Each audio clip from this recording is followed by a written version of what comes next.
গত রবিবার ছিল একটা আইবড় ভাত, আর তার সাথে ছিল ফ্যামিলি পিকনিক। সবাই মিলে একসাথে খাওয়া দাওয়া হই হুল্লোড়, আর তার মধ্যে দেওয়া হয়েছিল আইবড় ভাত। এটা হয়েছিল বলরামপুর বসুন্ধরা রিসর্টে। রিসর্টটা খুব বেশি দূরে নয়, খড়গপুরের কৌশল্যা থেকে সামনেই। বলরামপুরে যেতে রেল লাইন ক্রস করলেই পড়ে এই রিসর্টটা। শুনেছিলাম এই রিসর্ট সম্বন্ধে, কিন্তু যাওয়া হয়নি কখনো এখানে। তো যাওয়ার সাথে সাথেই পেয়ে গেছিলাম কফি আর চিকেন পকোড়া। সেটা খেয়েই এই চারপাশটা পরিদর্শন করতে বেরিয়েছিলাম।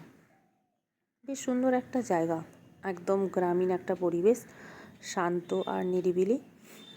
মাঝে আছে একটা পুকুর, আর তার চারপাশে আছে রাস্তা।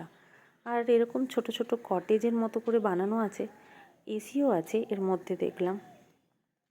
তো আমাদের ছিল পিকনিক, খাবার এসেছিল বাইরের থেকে, আর আইবড় ভাতের আয়োজনটা সবাই মিলে করা হয়েছিল।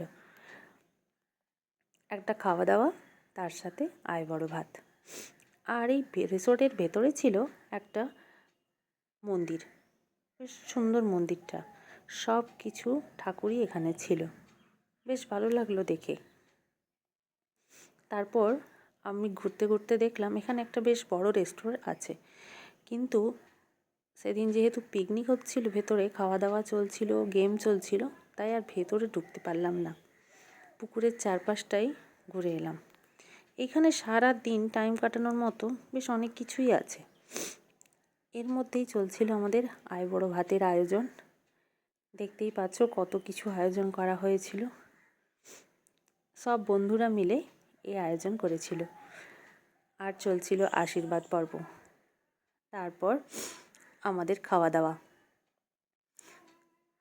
একদম দুপুরের সুন্দর একটা ছিমছাম খাওয়া দাওয়া। ফ্রায়েড রাইস, চিকেন, মাছ, পাঁপড়, মিষ্টি, দই, সব কিছুই। খাওয়া দাওয়ার পর আমরা একটু খেলেও নিচ্ছিলাম, আর বাচ্চারাও তার সাথে খেলছিল। এখানে খেলার জায়গাটাও বেশ ভালো, দোলনা থেকে শুরু করে সব কিছুই আছে এখানে। বাচ্চাদের খেলার একদম এনাফ জায়গা, এত সুন্দর পরিবেশ, শীতকালে তো ভালো লাগবেই। আর এখানে ছোট্ট ছোট্ট খড়ের ছাউনি দিয়ে বানানো ছিল এক একটা জায়গা, যেখানে চেয়ার নিয়ে বসা যায়, খাওয়া যায়, আর উপভোগ করা যায় প্রাকৃতিক দৃশ্য। এর মধ্যে কিন্তু ফ্যানও লাগানো আছে, আর লাইটও। এখানে রাতের বেলাও যাওয়া যেতে পারে। আর ভেতরে একটা ফ্যামিলি রেস্টুরেন্টও আছে, চাইলে রান্না না করে ওখানেও খাওয়া যেতে পারে। আর যদি দিনের বেলায় যায়, তো শিশুদের খেলাধুলা একদম উপযুক্ত জায়গা, বড়রাও খেলতে পারে। তাই আমরাও সেটুকু ছাড়ছিলাম না। কেমন লাগলো বলো কিন্তু।